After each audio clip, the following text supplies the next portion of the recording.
Previously on Balls. Oh, there's Gordon Igesund just on the phone now. I'll be 2 seconds.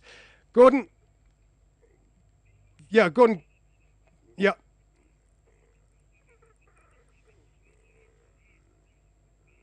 All right, Gordon. I'm actually live on air now, and I'm speaking to you live on air now. You're doing a Nelson Mandela Day thing right now. Where is it, Gordon? Did you say you're at an orphanage in?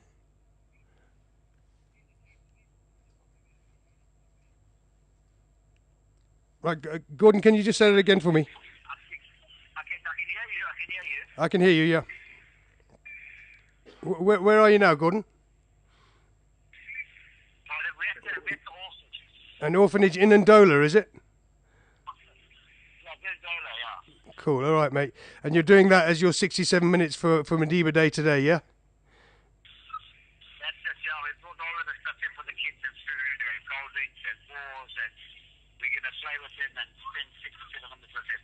Absolutely brilliant, mate. I knew you guys would be doing something like that. It's great to hear it. Gordon, I mean, I won't. You get on and you do your 67 minutes. I just want, just one brief comment from you on how last night went. We've got you on air now. It's not very clear. It's the best we can do. How do you feel about last night and about the third place playoff against Lesotho? Obviously we're very gutted to have lost of BOLLOCKZ, because I thought on the night, especially in the second half, we were a better team. We created a couple of very good chances. We hit the crossbar on the post twice. But this is football for you. But more importantly, we played the game the way the game should have been played. We played a lot of pride, a lot of passion, a lot of commitment. Technically, the guys were very aware. We broke it down in areas and we created lots of good chances, So it's always disappointing to lose in a semi-final. But that's how football is, and there were a lot of positives in the game. Yeah, no, I thought that as well. I particularly like Gordon. I've just been picking up Buhle Makwenazi. I thought he was magnificent. I thought that all round we discovered a couple of new stars, didn't we? Yeah, we did. And that just proves, we've got an abundance of talent in our country, and we just need to give these guys a chance, And this is why it's so important, Leo, for us to make sure that we have under 17s, under 20s, under 23 teams playing in these kind of competitions. Because not always going to be the responsibility of the Bafana to develop the players. We need to have a proper development structure where they develop the players coming through to the Bafana team.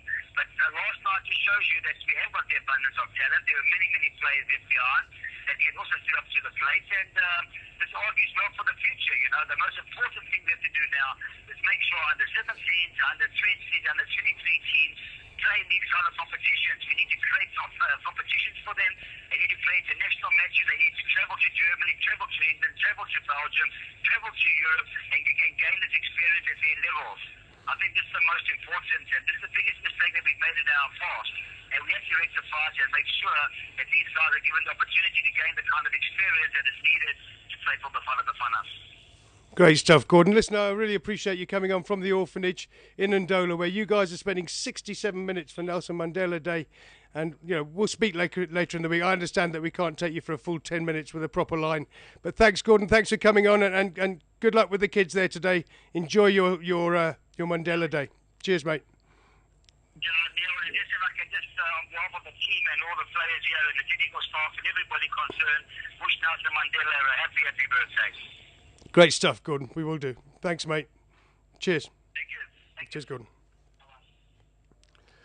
So there we are. Sorry, guys. Gordon Igesund on a not very clear line from Ndola, where the Bafana are spending their 67 minutes with an orphanage, with footballs, and actually enjoying their day with a bunch of young kids in Zambia and doing their bit for Nelson Mandela's 95th birthday.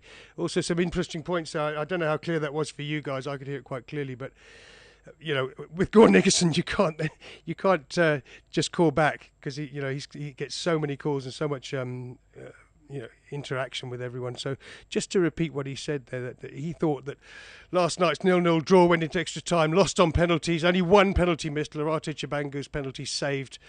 A very, very unlucky way to go out, much as we went out of AFCON. Gordon saying that he thought they did really well. He thought the team only trained twice together before the first game against Namibia, quarter-final win, into the Zambia game. Just couldn't put that ball in the back of the net, hit the woodwork twice. Gordon saying that they put up a good show, that he thought they were the better side, particularly in the second half, And I've got to agree with that. A lot of people, when Bafana lose, come on and say, oh, this is rubbish and blah, blah, blah. It's not true, guys. We put up a great performance with a side that hadn't really played much together before. Not a single established Bafana star really in there, unless you count Jabango, I guess. And, the whole side had changed from what we did during the World Cup and AFCON.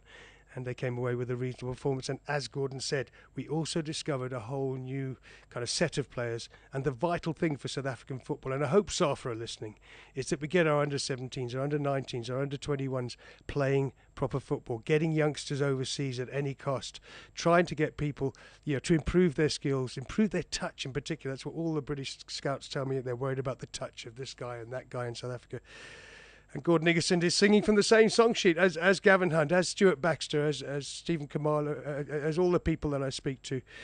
And later we'll be having Bradley Carnell, who runs the football setup at University of Johannesburg. In response to all those hundreds of people that send me emails and Twitters saying, look, I'm a good player, I need a decent club to come to. Brad will be holding a trial for young players at UJ, and he'll be coming on and talking to us about that. Bradley Carnell, who played 12 years in the Bundesliga, guys, in case you forget.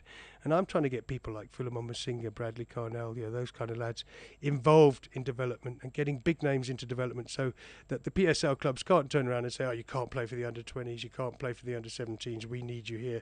We need big names, we need progress, we need Bafana to be number one in South African football. This is Balls Visual Radio.